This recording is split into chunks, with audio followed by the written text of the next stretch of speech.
പ്രിയ പ്രേക്ഷകർക്ക് സീരിയൽ ന്യൂസിലേക്ക് സ്വാഗതം. കൂടുതൽ സീരിയൽ ന്യൂസുകൾ അതിവേഗം ലഭിക്കുന്നതിന് ഈ ചാനൽ സബ്സ്ക്രൈബ് ചെയ്യുക. ബെൽ ഐക്കൺ മറക്കാതെ ക്ലിക്ക് ചെയ്യുക. വീഡിയോ ഇഷ്ടമായി എങ്കിൽ ലൈക്ക് ചെയ്യാൻ മറക്കരുത്. എന്തൊക്കെ ചെയ്തിട്ടായാലും ഈ കേസിൽ വിജയിക്കണം എന്ന ആവശ്യം ഉന്നയിച്ചിരിക്കുകയാണ് ചന്ദ്ര.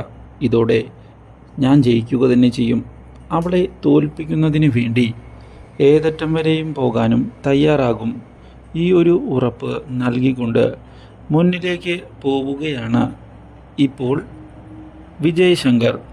എന്നാൽ ഇതേ സമയം സത്യങ്ങളെല്ലാം വീട്ടിലറിഞ്ഞാൽ മറ്റൊരു പൊട്ടിത്തെറി ഉണ്ടാകും എന്നുള്ള കാര്യം ഉറപ്പിക്കുന്ന അച്ചു എന്താണ് ഇനി ചെയ്യേണ്ടത് എന്ന് ആലോചിക്കുമ്പോഴാണ് ഒടുവിൽ പുതിയൊരു വഴിത്തിരിവ് ഉണ്ടാകുന്നത്.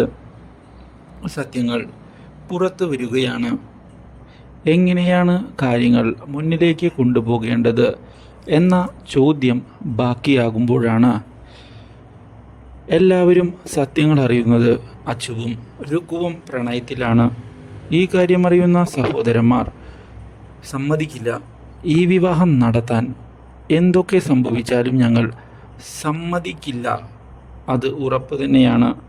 അച്ചു, നീ വേഗം മനസ്സ് മാറ്റിക്കോ, അതാണ് നിനക്ക് നല്ലത്. ഈ കാര്യം കേട്ട് അച്ചുവാകെ പകച്ചു പോവുകയാണ്. താൻ ഇത്രയും നാൾ കണ്ട സ്വപ്നം തകരുകയാണ് എന്ന് ഉറപ്പിക്കുന്നു. ഇതേ തുടർന്നാണ് അർച്ചനയും ഈ കാര്യം അറിയുന്നത്.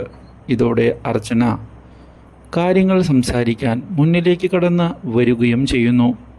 ഇതോടെ അച്ചു, ഞാൻ രുക്കുവിന് വാക്ക് കൊടുത്തുപോയി എന്നുള്ള കാര്യം തുറന്ന് സമ്മതിച്ചിരിക്കുകയാണ് ഇപ്പോൾ അർച്ചനയോട്. ഇത് അർച്ചനയെ ഞെട്ടിക്കുന്നു. Do like, share and subscribe.